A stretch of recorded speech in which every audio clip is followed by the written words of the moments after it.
నుండి పొలాలకు నీటిని విడుదల చేయాలని ప్రాజెక్ట్ ఆనకట్ట మీద కొడాపురం రైతులు బైఠాయించి ఆందోళన చేపట్టారు.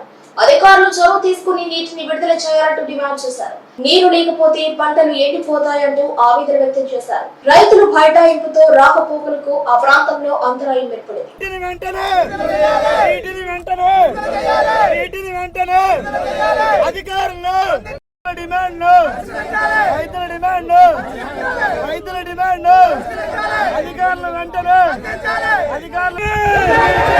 ఎండిపోతున్న పంటలకు నీరు వెంటనే, ఎండిపోతున్న రైతుల పంటలకు వెంటనే రైతుల డిమాండ్, అధికారులు వెంటనే,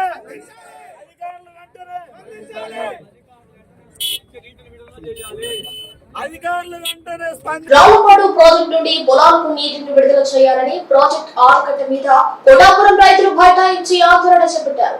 అధికారులు చొరవ తీసుకుని నీటిని విడుదల చేయాలంటూ డిమాండ్ చేశారు. నీరు లేకపోతే పంటలు ఎండిపోతాయంటూ ఆవేదన వ్యక్తం చేశారు. రైతులు బైఠాయింపుతో రాకపోకలకు ఆ ప్రాంతంలో అంతరాయం ఏర్పడింది.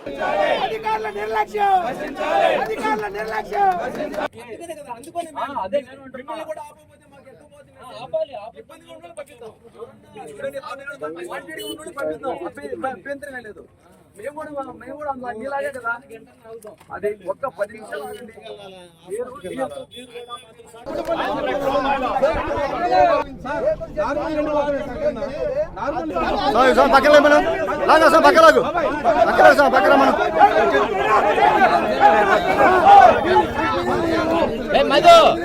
యూట్యూబ్ వచ్చేది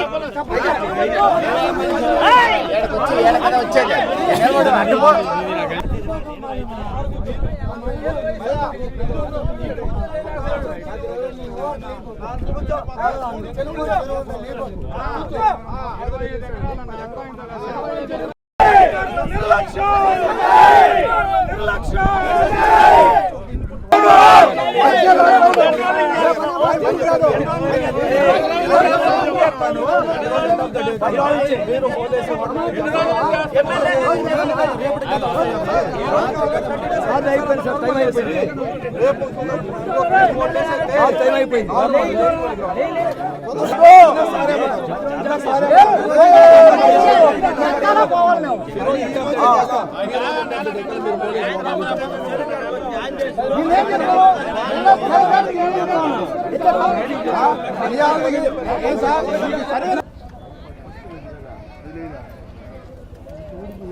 రాళ్లపాడు రిజర్వాయర్ ఉన్నటువంటి రైతులు మేదలపిట్లపాలెం, చిలపవని, దేవాలపాడు, ఇసుకపాలెం, అత్తిరాలపాలెం, హైపర్ లక్ష్మీపురం అన్ని గ్రామాల వాళ్ళు రైతులు గత 10 రోజుల నుంచి వేలాన్ని ఖర్చు పెట్టుకుని నారులు పోసుకొని నారులు ముదిరిపోతా ఉంటే కనీసం అధికారుల నిర్లక్ష్యంతో 10 రోజుల నుంచి మభ్య పెట్టడం, మమ్మల్ని మేము వచ్చినప్పుడు ఊరికి అక్కడ తిప్పడం, మళ్ళీ మేము పోయిన పాటు క్లోజ్ చేసుకోవడం, ఈ విధంగా మమ్మల్ని మోసం చేస్తే మేము నాశపడిపోయి దాదాపు ఎకరా నుంచి దాదాపు నేను 20 ఎకరాలు పైరు పెట్టాను. నా పైరు మొత్తం ఎండిపోయింది. నేను దాదాపు 3 లక్షల రూపాయలు ఖర్చు పెట్టాను. కాబట్టి వాళ్ళు మొత్తం తప్పనిసరిగా ప్రభుత్వం దిగొచ్చి మాకేదో న్యాయం చేస్తానని ఈ అందరి తరఫున రాళ్లపాడు రైతులు అందరి తరఫున మీ అందరికీ నేను విషయం తెలియపరచడం జరుగుతుంది. ముఖ్యంగా చెప్పాల్సింది ఏంటంటే ఈ ధర్నా కూర్చోవలసిన కారణం ఏంటంటే మమ్మల్ని 10 రోజుల నుంచి మభ్యపెట్టున్నారు. రోజు రేపు అని. ఇప్పుడు సరైనటువంటి ఒక రూపు రాలేదు, సరైనటువంటి ఒక మెకానిక్ రాలేదు. కానీ రోజు వచ్చినట్టు పోయినట్టు మమ్మల్ని సోకింటూ పడిపోవడం, ఈ విధంగా మమ్మల్ని మోసం చేసి మా పైర్లు నిండిపోయి దున్నిన దుక్కులని మార్చేయబడిపోయింది, నాట్లు ముదిరిపోయింది. ఎలాంటి రైతుకి ఎలాంటి అవకాశం లేదు. మా రైతు మా పొలాలను మా పైర్లను మీరు సమర్శించకపోతే నష్టపరిహారం ఖర్చు కాకుండా ఆత్మహత్య చేసుకోవాల్సిన పరిస్థితి ఏర్పడింది. కాబట్టి తప్పనిసరిగా ప్రభుత్వం దిగొచ్చి మాకేదో ఒక న్యాయం చేస్తామని చెప్పి మాకు హామీ ఇస్తే మేము ఈ ధర్నాన్ని విరమించుకుంటాం. కాబట్టి మా ద్వారా మీకు తెలియపరుస్తాం. పై అధికారులకు తెలియజేస్తాం. ముఖ్యమంత్రి గారు కానీ ఎమ్మెల్యేలు వచ్చారు కానీ చూసి వాళ్ళు చెప్పారు కానీ వాళ్ళు ఏమైనా స్పందించలేదు, అధికారులు ఏమి స్పందించలేదు. ఈ గత 10 రోజుల నుంచి ఇదే చేస్తున్నాము. దానికోసమని మేము స్పందిస్తున్నాము. నీళ్లు తొందరగా విడుదల చేయాలని పై అధికారులకి ముఖ్యమంత్రి గారికి కానీ నీళ్ళ నిమ్మల రామానాయుడు గారికి కానీ మేము తెలియజేస్తున్నాము. తొందరగా నీళ్లు విడుదల చేయాలని మేము కోరుకుంటున్నాము. అందుకే మేము ధర్నా చేస్తున్నాం. ఈ రోజు కాబట్టి ఏమైనా అధికార పక్షం కానీ కొద్ది రోజులుగా ఇష్యూ జరుగుతుంది.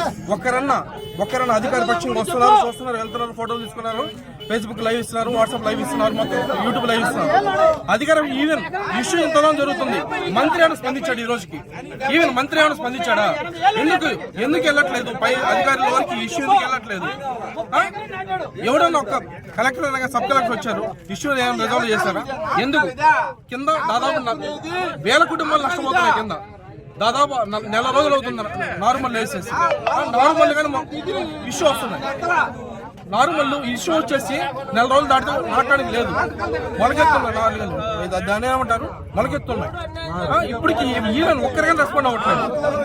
ఈవెన్ దాదాపు 16,000 ఎకరాలు ఉన్నాయి కింద ఆనకట్టు గుడ్లూరు దాకా. ఈవెన్ ఒక అధికారంగా రెస్పాండ్ అవుతున్నారు, వస్తున్నారు, ఫోటోలు తీసుకుంటున్నారు, వెళ్ళిపోతున్నారు.